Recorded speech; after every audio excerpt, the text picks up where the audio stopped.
I'm ready. Ready when y'all are. I'm recording, sorry. Good heavens. That's disgusting. Yeah. You're not even chewing anything anymore. Everything's out of your mouth. You ate all the Pringles? You literally ate every single one? Why would you do that? We haven't even had lunch. Yeah, we haven't eaten pre-lunch. lunch yet. It's brunch.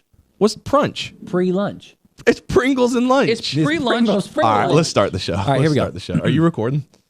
Yeah, I'm recording. Yeah, that all goes in the pre-roll. Yeah, it's all going to pre-roll. Go ahead. Like Go ahead. Luncheon. Hello, everyone. Today is Thursday, May the 18th. I'm Ryan Hill. I'm John Galantis. And you're listening to Clearview Today with Dr. Shah, the daily show that engages mind and heart for the gospel of Jesus Christ.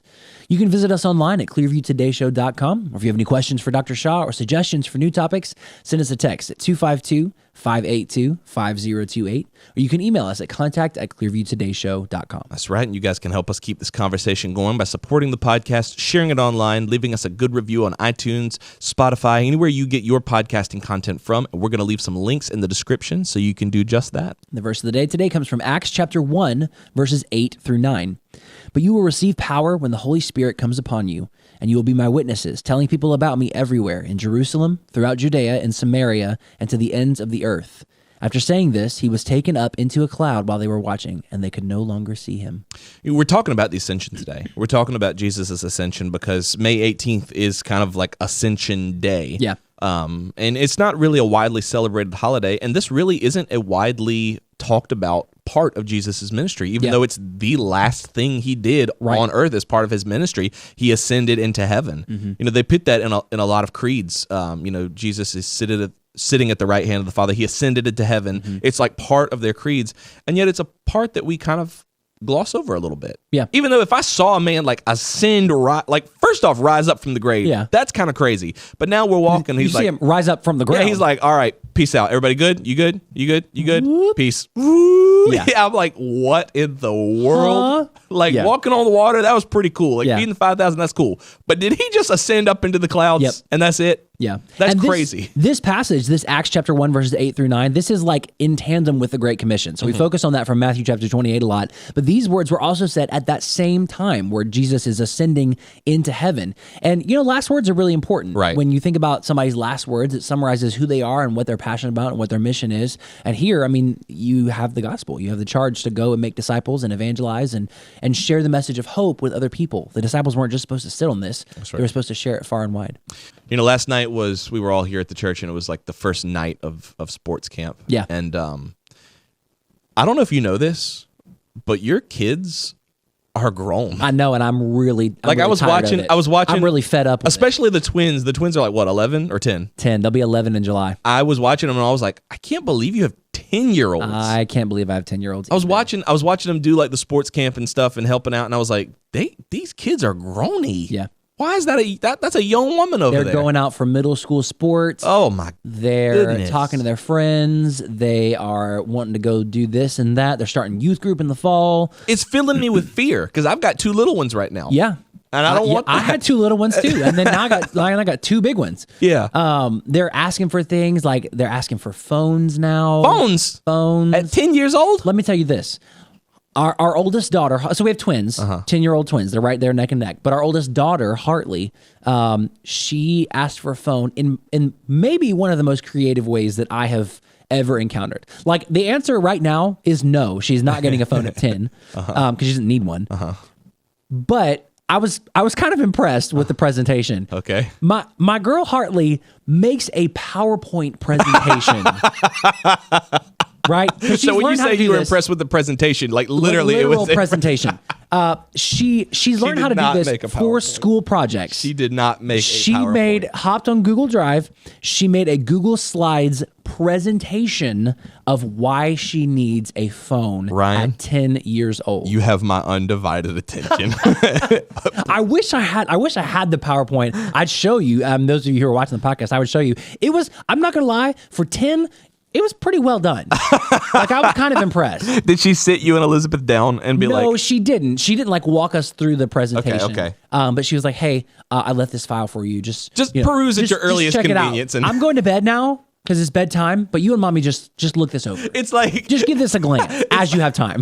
it's like someone in corporate where like she is made for corporate life because like she puts it on. She's like, just peruse at your earliest convenience and get back to me whenever you can. Yeah, she's one of those like per my earlier email. Yeah, like I just wanted to circle back and see where we are. Corporate businesswoman.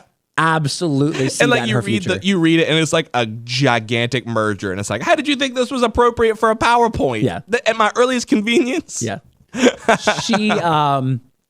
She laid out the facts pretty well. She made a compelling case. So she had good points. The answer is still no. Because all of her reasons for a phone, we had reasons why you don't need a phone to do that thing. Okay. So it wasn't like you have good points, but daddy says no. It was like, Right. I have better points. good points, but I have better solutions for those points based on your age.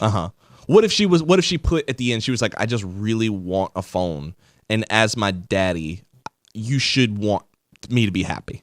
I do want you to be happy, but I also want you to be safe. And a phone at 10 years old, in my opinion, for my children, not a safe choice. What if she was content with a flip phone? Would you give her a flip phone? What if she was like, I'll take it? No, not yet. Not having a flip Not yet. Because you can still text on it. They have, so the twins have these little, they're actually pretty cool. They have little, almost like smartwatches that we can track them like GPS. So we know like, because both of them play sports, so they have like away games. So we like to know where they are. They can receive text messages. So like they have their own number. They can receive text messages from like a set 25 people. And they can send back like preset messages like okay or hi or little emojis. That's crazy. And they can also call their 25 contacts and we can call them. So like she can answer on her watch if I call her. That's crazy. And she wants a phone. You know, this is the same issue that you had with Plate Lunch. What they're getting is already really great. Exactly. But everybody else, like you guys were packing their lunch methodically, but they're like, everyone else has Plate Lunch, so that's what I want. Right. They're like, we have this really cool like Tony Stark watch, but I want a phone. The arguments were nice and great and flashy, but the bedrock was everyone has one and I want one. I've got to see this PowerPoint. We got to work on getting this on the show. I'll see if I can get my hands on it and we'll share it with you guys. I'm so excited. I'm not gonna lie, I was pretty impressed. I at this point, I kind of am rooting for her to get a phone. Yeah. Is there an age? Like 13, you have a phone? No, there's not a hard and fast age, but there are some criteria that have to be met that she has not met yet. Okay. Okay. We'll see. I'm excited. I can't wait. We're going to share that with you guys. Like John said, we're talking about the ascension today and what this means for us as believers, as modern day Christians. We're going to get Dr. Shah in just a minute, but if you have any questions or suggestions for new topics, send us a text to 252-582-5028 or visit us online at clearviewtodayshow.com. We'll be back after this. Hey everyone, my name's Ellie, And I'm David. and we want to take a minute and let you know how we can actually serve you as you're listening to Clearview today. The Bible paints an extraordinary picture of who we are as a church body. The mission of Clearview Church is to lead all people into a life-changing, ever-growing relationship with Jesus Christ. A huge part of leading people is praying for them. A big reason that Christians have unanswered prayers in their life is because they're not praying. You know, 1 John 5:15 says, "And if we know that he hears us, whatever we ask, we know that we have the petitions that we have asked of him." If you're listening to the Clearview Today show, we want to know how we can pray for you as well. There's a number of ways that you can get in touch with us at Clearview and share your prayer request, but the best way is by texting us at 252-582-5028. You can also send us an email at prayer@clearviewbc.org, or you can download the Clearview app on iTunes or Google Play. You know, on that app, there's a dedicated prayer wall that helps us to get to know what's going on in your life, how we can pray for you, and how we can take any necessary steps to get you moving in the right direction. Thanks for listening. Now let's get back to the show.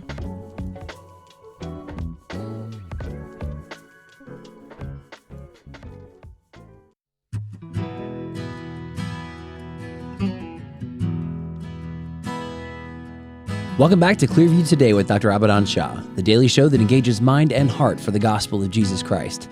You can visit us online at clearviewtodayshow.com, or if you have any questions or suggestions for new topics, send us a text to 252-582-5028. That's right. And if today's your first day ever listening to the Clearview Today show, we want to welcome you, let you know who's talking to you today. Dr. Abadan Shah is a PhD in New Testament textual criticism, professor at Carolina University, author, full-time pastor, and the host of today's show. You can find all of his work on his website. That's abadanshah.com. That's right, Dr. Shah. And I know you were busy getting graduation things ready, graduate messages. I know you're often a speaker at graduations. How did that come about? How did people like start grabbing you for graduation speeches specifically? Well, I've always been not just curious, but also very passionately interested in our next generation, right? Or the generation now, as Ryan would say it. I always want to know how they're thinking, where they are, how we can reach them, not just to punish them, get on to them, because that's easy. Easy to fuss at young people because, I mean, it's easy. You know, just start fussing. But I don't want to do that. I want to help them because people who have done great things for God through the ages have always been people who recognized the young generation and helped them. So with that in mind, I always try to find the pulse. And people have noticed that, and they go, oh, he knows about the younger generation. He knows about the next generation. Am I always really good at it? Not necessarily, but I try. I try to have the pulse. And then I try not to have the same expectations of them that I have of me or any other generation prior to me, but I try to meet them where they are.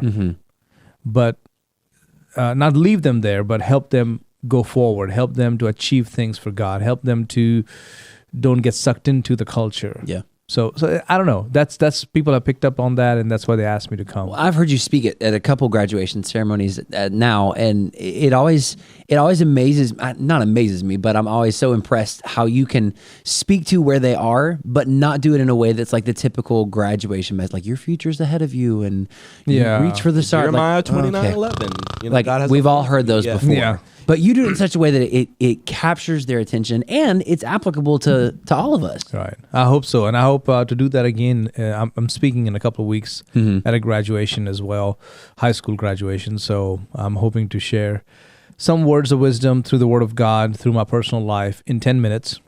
Maybe 15 max, but do it in a way that will be Well, I helpful. appreciated the way that you did these generational series that we just did a couple of months ago because it's just like you said, it's about feeling the pulse. Yeah. And a lot of people just say, okay, I need to get on the level with this new generation. Let me learn their lingo. Let me learn how they talk, and I'll just talk like them. And what ends up happening is and it's funny because when you look at it, really, like you're just going to look like a clown. They're not going to listen to you. But in their minds, they really think this is going to help connect with these people. I loved how we kind of took time and talked about these Strauss-Howe generational models. We looked at where these generations are, what they grew up with, what they're experiencing, what they're thinking. So you can, like you said, you're getting the pulse of this generation. Right. So you understand where they're coming from and you connect with it. And once you connect with it, now I see, hey, we may not have our vernacular in common, but these goals and ideals we do, and we can connect on those. And we have a lot to learn, but we are far ahead of the game because we are taking the time to prayerfully study these things and understand them and then apply them. So, yeah, I'm excited about this. No, same. Yeah. Same. And in today's episode, we kind of have the benefit of having you for more than 10 to 15 minutes because it is graduation season for many. People are graduating high school, they're graduating college or higher education and heading into what, for many is that next chapter of life. Right. There are some parents who are, as I'm saying this, they have tears that are welling up in their eyes because their sweet little baby is shopping for cap and gown, and we're talking diplomas and college in the fall, and it's a time of change for many people. Right. So this is a great opportunity for us to kind of speak to those people who are entering into that graduation season, and then what comes next after. Yeah, there's the message for the parents, and then there's a message for the students. And they're different messages. They're not the same, but they basically have the same foundation, but not the same application. For parents, I would say, understand that this is the pattern of life. You want your kids to grow up. That's right. You want them to step out. Maybe how soon and how much, that depends on your student. That depends on you as a family. That depends on your value system. How soon? I mean, for us, we told our kids, learn some Bible. Have some good foundation. And then you can decide what you want to do. Because this world is actively trying to proselyte, right? Our kids. and I want to make sure that on the way out we give them enough of the foundation that they will not vacillate. They would not, turn to the left or the right, but they will go forward. They will do their own things, which is great. We want them to do their own things. We want them to follow God's plan for their lives, not just mom and daddy's plan, but do it from the foundation that will enable them to have solid personal lives, spiritual life, mental wholeness, good relationships, financial strength, long-term vision. These are the things that come when you have your feet grounded, not only in the Word of God, but in Jesus Christ. Yeah. I love the way that you said that, because the world is trying to capture the hearts and the minds of our kids. Right. Sometimes I hear people say things like, I don't want to push religion on my kids. I don't want to force them to go to church because I want them to make their own decisions. Well, just know that you taking a back seat there means the world gets in the front seat. Right. And they are the ones who are actively trying to force your kids to make a decision away from church. Right. And now you've already given them the driver's seat, and that's not smart. And there are some times where even like you said, the world is actively trying to get them, but even we can inadvertently hold them back. You said something a few minutes ago where you said it's good that your kids grow up. It's good that you are letting them grow up. And I know now that Gavin is like 2, he's pushing 3 years old, it's getting difficult. And it's like, man, it's really hard to watch him not be a baby anymore. And I can imagine that there are some parents who are like, he needs to be a baby forever. He needs to be here with me. I know some parents like that. Yeah. And and they think, if I can just take care of him, I'm not stunting him in any way or her in any way. I'm just going to continue to take care of them. Yeah. But that development, like you said, is getting stunted, and it's good. And I think it's interesting that you said that is for the parents, because I remember graduating high school, I didn't recognize that as a milestone. I didn't be like, okay, this is a big shift in my life. I was like, okay, cool. Now I'll go do college now. But looking backwards on it, I'm like, that's a huge milestone. Right. That's a huge shift that I didn't know. My parents had to deal with it, I think, more than I did. Yeah. So my encouragement to parents is just give them the solid foundation. And that may be like, hey, let's get some more of the Bible in you. Let's get some more of Christ in you. And then you're ready to face the world. And also, based on how you raise them, if you raise them to be strong individuals, if you raise them to be independent, if you raise them to, be confident, they will be. They will go out there and do things. And sometimes as parents, it's a little unnerving to go, oh, what are they doing? What are they doing? Stop. But that's what you raised them to do. Right. Right? Now, why are you pulling them back? Yeah. Let them go. Even If you want your kids to be confident. Right. That's exactly what you wanted. They're doing it. Let them go. Yeah. So my parents did that with me. I left home at 17. And can you imagine that? 17. And leaving home for you wasn't just, hey, I'm going to move a couple hours away. Yeah, I'm going to move down the block over to grandma's house. No. I'm going across the globe. Yeah, I'm on the opposite America. side of the planet. With only $500 in my pocket, which means there's a good chance I may not be coming back anytime soon. Yeah. I did go back. Yeah. I had to borrow some money. I went There's like nothing wrong with that. Nothing wrong with that. Was that the arcade story? It's like I blew all my that was a money different at the one. That's a arcade. different one. I went like 3 exits up the road on the interstate. My mom had a hard time, so I can't. Yeah. I don't know. Same. I moved across town to the house that my grandmother had, and even then my mom was Yeah. I don't like you being gone so far. Like you can get to my house in 7 minutes. Yeah. Yeah. But they had instilled in me biblical values, strong foundation. Does that mean that I was always like where I am today as this kind of person? No, I was not. I had those values in me, but was I this vocal about biblical values, standing against the moral degradation in our culture? Was I as firm and strong about sharing the gospel of Jesus Christ? No. But it's a testament to your parents' wisdom and your wisdom as well, in that they did allow you to grow up and they did allow you to make that stand on your own as not only a man, but a biblical man. Like we've all seen people who are like in their 40s and still think they're in their 20s, or developmentally they're like in their late teens or early 20s. And it's not good. No, it's really, sad. really, really not good. Yeah. It like on one level, it's like fun to make fun of, but then you get to a point where it's like, you know what? This is sad. Yeah. This is sad. Yeah. Yeah. I also think about, biblically speaking, of Daniel. Right. This weekend we talked about Daniel and Hananiah and Mishael Azariah. We know them as Shadrach, Meshach, Abednego. Same guys, by the way. Those were just the Babylonian name, Shadrach, Meshach, Abednego. But these were same situation. 16, 17-year-old guys, thrown out there in Babylon, being forced to follow Babylonian culture, eat Babylonian food, and maybe even bow to Babylonian gods. But they refused to do that because they had been instilled with this solid foundation. And in time, God not only honored them, but raised them up 10 times wiser than all the magicians, the sorcerers, the Chaldeans of Babylon.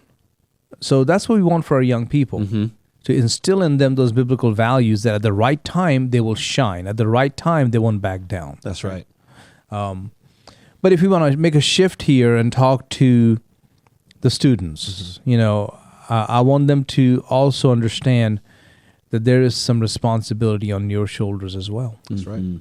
Right? It's not all your parents. You can't blame them. That's right. You cannot always depend on them. That's right. You have to, some point in time, say, okay, based on what I know, based on my relationship with Jesus Christ, now it's time for me to trust in Him, look to Him, and step out and see what He has for me. Yeah, I think that's something that I missed when I was graduating high school. I think that was like I said, it wasn't a milestone for me, and so I didn't treat it like one. And so I think, if that had been something that at 18 years old I had somebody telling me that this is a huge deal, treat it like a huge deal, see what God is going to do for you, pray and ask Him to kind of direct your path. I think God worked my life together for good at the same time. And He did that. He did that with the youth pastor in your life. He did that by bringing you to Clearview. So God, in a way, had His hand on you. That even though some ways it didn't happen for you the way it happened for me, right? It did happen for you through the impact of the youth pastor. Certainly, right. The impact when you start. And what age were you where you started working at Clearview? 21. Yeah. Yeah. I mean, this is the time where it would have been so easy for you to go off and go back into the world or be a nominal Christian. That's true. But instead, you were here and had to deal with me. But I mean, look what we have. Look at what God has blessed us as a team. And I think that's something that, like you said, for students at that young age to take that responsibility and to understand that this is a transitional period that God is putting you through on purpose. Yes. It's not an accident that He's placed you here. It's not an accident now that you feel this sort of shift, or you maybe don't feel this shift. Being intentional about it and going and saying, okay, God, I'm listening for you. I'm seeking you in this time. Like Daniel sought the Lord, and like they're in this foreign land, but God, I'm seeking you. Yeah. I think that will make all the difference. And keep in mind, it's Daniel, and then Hananiah, Mishael, Azariah, Shadrach, Meshach, Abednego. They were together. And it's iron sharpens iron, right? They were able to help each other stay strong in their conviction. So here's my challenge to students. Don't listen to people who don't have the same values as you do. That's true. Even if they may be family members, even if they may be in church with you, they may be your best friends, but if they don't have the same values that you do, they're giving you advice based on their bad experiences or based on some sin in their lives. You're listening to them? Come on. I would also like to add to that, just because somebody has a platform on social media, correct? Yes. Just because they present themselves as a biblical expert on, maybe your For You page or something, and they speak confidently with a Bible in front of them, does not mean that they are a theological expert. No. Does not mean that they know their Bible. Does not even mean that they're reading the same Bible that you're reading. Right. So does not mean that they have the best in mind for you. No. Right. That's or right. Speaking for God, for you. If someone's main identity, because our identities, our biblical identities, are not founded on social media or even on this radio show. It's in the text. Right. It always, with you and with Clearview, it always comes back to the text, to the Word of God. Right. But if your identity is founded, or if anybody's identity is founded in their social media persona, then what's in their mind is what's best for their channel, what's best for their platform. Absolutely, what's best for their brand. Right, exactly. That's what they'll say. Yep. How about in the back? Y'all have anything to add to this? Anything thinking about students and young and whatever? I definitely would say if you're a student or if you're like young and you're in that context where you're transitioning, or your age, or even my age, because I'm 24 and I'm still learning so much. Find a local church somewhere where you can plug in, because as much as I got out of learning from different things online or stuff when I was like really trying to study, it was always something that I would try to learn, but I wouldn't quite understand it because I didn't have people in my life until I found Dr. Shah and Ryan and John, who I could be like, okay, I heard this and I learned this. What do you think? And then under the guidance and knowing the proper context, y'all could lead me and guide me and show me that. So you can have good resources online, and you can find good resources through like all of those places and even through commentaries. But if you don't have a local church body and a pastor who is leading you and guiding you through that, who has that experience and knows that, you can always find a way to misinterpret what you're reading or what you're doing. So you need that in your life. I would echo that. Find a pastor you trust. 100%. Even if you don't work under him, spend time with him and buy into his vision for that church that you plug into, because that will make things so much smoother and so much easier. Because if you don't have a leader or a shepherd that you trust, I feel like you're ultimately going to go back to your own understanding. Even if you're going away to school, find a place where you can plug in. Even if you know you're not going to be there forever, if you know you're only going to be there during the window of time where you're there in school, you need that local community. You can't just rely on, I'll go to church when I go back home or I'll live stream it. You need those people who are alongside you. Just like you said, Dr. Shaw, with Daniel, Shadrach, Meshach, Abednego, they had each other alongside themselves to kind of bolster their faith. Yeah, there was a time that I drifted away from church. I have to admit that. It was a period of about, I would say, about a year. I drifted away. And on and off I would go to church, but I wasn't. And partly it's because of hypocrisy in the church. I saw people doing things, being hateful to me. There were people who were hateful to me. I'm prejudiced, whatever. So when somebody says, oh, prejudice, that doesn't exist. It does. I felt it. I saw it. Somebody refused to shake my hand. And I was like, okay, all right. That's awful. Yeah. And coming from a pastor's home, being a Christian in a foreign country, sharing the gospel, having missionaries in and out of our home, for somebody to not shake my hand when I stick my hand out, okay, all right. So I'm like, I don't need it. The best pastor I know is my own dad, and he is back home, and that's all that matters.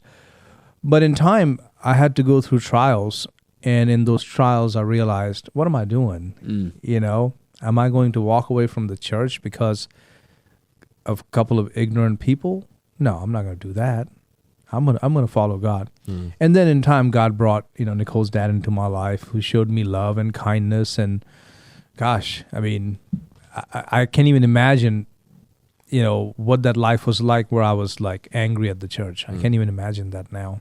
So hard to even remember that. Wow. So just a word to the students. I know sometimes you may get disappointed in church, or somebody may do something or say something or act in ignorant ways or be hypocritical. Don't let that get to you. I know it's easy for me to say, hard for you to experience, but don't let that get to you. Just shake your head and say, God, I give that person over to you. I'm going to love Jesus and do what Jesus wants me to do, and not let bitterness take root in my heart. That's right. And so I love that you say that, because it's so in vogue right now to talk about things like church hurt and yeah, I know. I've been burned by this person, and I'm just I've lost my faith in and I get it. But like you're saying, is that it? You're going to let that get to you? Exactly. Yeah. It's so much more than just this one person. And the church is made of sinful people. People are going to make sinful choices. It's going to happen. Right. Not that that excuses what you've experienced, or it doesn't invalidate your experience, but you can't write off God's institution because of one person, or even a season of people being disobedient. Especially if you're young. Because I remember being 18, 19, graduating high school and thinking, this is the culmination of life. Because that was all I had. I couldn't as an 18-year-old think about being 31.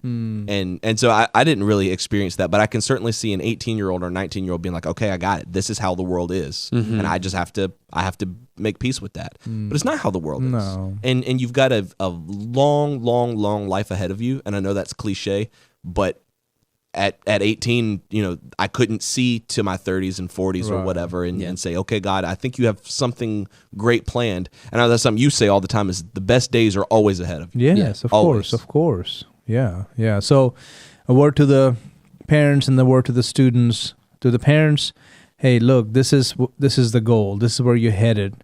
Give them strong foundations. Like I know it's cliche, but give them roots, but also give them wings. Mm-hmm. And to the students, same thing to you guys. Have those roots, but also have those wings. Mm-hmm. But let God be the one who puts the wind beneath your wings. Oh, nice. I had to add another. Yeah, there you go. Another cliche in there. If you're gonna have one, go ahead and have two. You wind beneath my wings. There you go. Very nice. If you guys enjoyed today's topic or you have questions or suggestions for new topics, send us a text to 252-582-5028. Or you can visit us online at clearviewtodayshow.com. You can partner with us financially on that same website. Click that donate button. Let us know that it's coming through Clearview Today. And we are grateful for all of our giving partners and the impact that you're having through our radio show together. We love you guys. We'll see you next time on Clearview Today.